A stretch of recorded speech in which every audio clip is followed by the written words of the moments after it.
श्री स्वामी समर्थ। मी मनीषा ढाकणे स्वामी अनुभूती चॅनलवरती तुमचे सर्वांचे मनापासून स्वागत करते। तर आजचा अनुभव एका ताईंचा आहे आणि तो मी तुम्हाला त्यांच्या शब्दात सांगते। ताई सांगतात की मी वैष्णवी वाशी केंद्रातील। हा आज अनुभव सांगताना अक्षरशः माझ्या डोळ्यामधून पाणी येत आहे।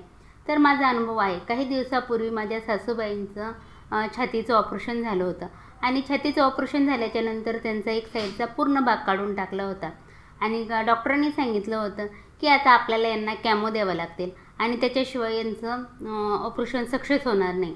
आणि त्यांचं सगळं रिपोर्ट वगैरे केले आणि मी स्वामी समर्थ महाराजांना विनंती केली की स्वामी, माझ्या सासूबाईंचं तर कॅन्सरचं ऑपरेशन झालं आहे, पण तुमच्या कृपेने त्यांना कॅमो घेण्याची गरज येऊ नये, कारण माझ्या सासूबाईंचं वय हे 70 वर्ष होतं आणि केमो घेतल्याच्या नंतर किती तकलीफ होते असते पेशंटला हे मी ऐकून होते, कारण त्यांना खूप आग होती, त्यांना किती त्रास होतो हे मी बाकींच्या पेशंटकडून ऐकलं होतं।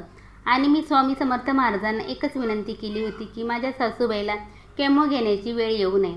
आणि मी हे स्वामींच्या समोर बसून रडत होते आणि मग त्याच वेळेस असं तिथं केंद्रात समजलं की भैरवचंडीचा याग केल्याच्या नंतर आपलं कोणतेही संकट मुक्त होतो। आणि हे ऐकल्याच्या नंतर मी माझ्या मिस्टरांना म्हटले की मी सासूबाईंसाठी भैरवचंडीच्या यागाला बसत आहे आणि मग माझ्या मिस्टरांनीही मला परवानगी दिली आणि माझ्या सासूबाईंचा रिपोर्ट 13 तारखेला येणार होता आणि तो रिपोर्ट येऊपर्यंत मी माझी सेवा चालू केली।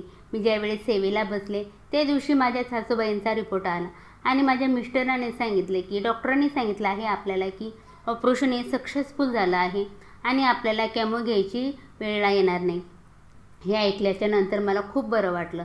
मी स्वामी समर्थ महाराजांचे खूप आभार मानले होते, कारण माझे सासूबाई हेच आमच्या घरामध्ये त्यांचा आम्हाला खूप मोठा आधार होता। त्यांचं वय जरी झालं होतं तरी त्यांचा आम्हाला खूप मोठा आधार होता। आमच्या घरामध्ये त्याच एकट्या मोठ्या होत्या, त्यांच्याशिवाय आमच्या घरामध्ये दुसरं कोणीही मोठं नव्हतं।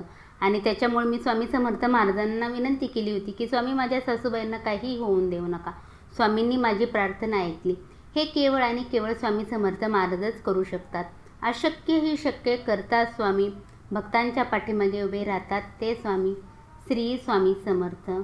जय जय स्वामी।